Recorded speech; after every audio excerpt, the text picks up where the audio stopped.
কিরে ছাগল, তোর বাবাকে বলিস না একটা ভালো স্কুল ব্যাগ কিনে দিতে? রোজ রোজ এভাবে ছেঁড়া বই হাতে করে স্কুলে আসিস, তোর কি একটুও লজ্জা করে না? আমার বাবা অনেক পরিশ্রম করে, কিন্তু আমাদের তো তেমন টাকা নেই। তুই প্রতিদিন কেন আমাকে সবার সামনে এভাবে অপমান করিস? আমার খুব কষ্ট হয়। তুই তো একটা গরিবের মেয়ে, তোর মতো ফকিন্নির সাথে হাঁটলে আমার স্ট্যাটাস খারাপ হয়ে যায়। কাল থেকে আমার আশেপাশেও আসবি না। বাবা, শিয়াল প্রতিদিন আমাকে ব্যাগ নিয়ে খোঁটা দেয়, আমার খুব অপমান লাগে বাবা। আমি আর ছেঁড়া বই হাতে নিয়ে স্কুলে যাব না। কাঁদিস না মা আমার, আজ আমি শহরের দিকে রিক্সা নিয়ে যাব। বেশি করে রিক্সা চালিয়ে যে টাকা পাবো তা দিয়ে তোর জন্য সুন্দর একটা ব্যাগ আনবো। তুই একদম মন খারাপ করিস না, আজকেই তোর জন্য বাজারের সবচেয়ে সুন্দর স্কুল ব্যাগটা আমি নিয়ে আসব। সকাল থেকে রোদে পুড়ছি শহরের রাস্তায়, কিন্তু আজ কপালটাই খারাপ, একটাও প্যাসেঞ্জার পেলাম না এখন পর্যন্ত। সারাদিন ঘুরেও আজ একটা টাকাও রোজগার হলো না। আজ আমি মেয়েটার মুখে কিভাবে হাসি ফোটাবো? খালি হাতেই বাড়ি ফিরতে হবে। আমার বোধহয় আর স্কুলে যাওয়াই হবে না।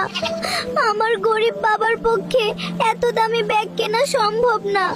আরে ছাগল বান্ধবী, তুই এখানে একা বসে কাঁদছিস কেন? কি হয়েছে তোর? আমরা তো তোর বন্ধু, আমাদের কাছে সব খুলে বল। শিয়াল কি আবার তোকে গরিব বলে কিছু শুনিয়েছে? তুই একদম চিন্তা করিস না, আমি আর বানর মিলে আমাদের জমানো মাটির ব্যাংকের টাকা দিয়ে তোর জন্য ব্যাগ কিনবো। চল বানর ভাই, দোকানে যাই। দোকানদার কাকু, ওই যে সবচেয়ে সুন্দর স্কুল ব্যাগটা দেখা যাচ্ছে, ওটা আমাদের দিন তো, আমাদের বান্ধবীর জন্য নেব। এই নে তোর নতুন ব্যাগ, কাল থেকে শিয়াল আর তোকে কিচ্ছু বলতে পারবে না। আমরা থাকতে তোর কোনো চিন্তা নেই। হে আল্লাহ, যারা এই ভিডিওটা দেখে লাইক, কমেন্ট আর শেয়ার করবে, তুমি তাদের বাবা মাকে সবসময় সুস্থ রেখো আর তাদের মনের সব নেক ইচ্ছা পূরণ করো, আমিন।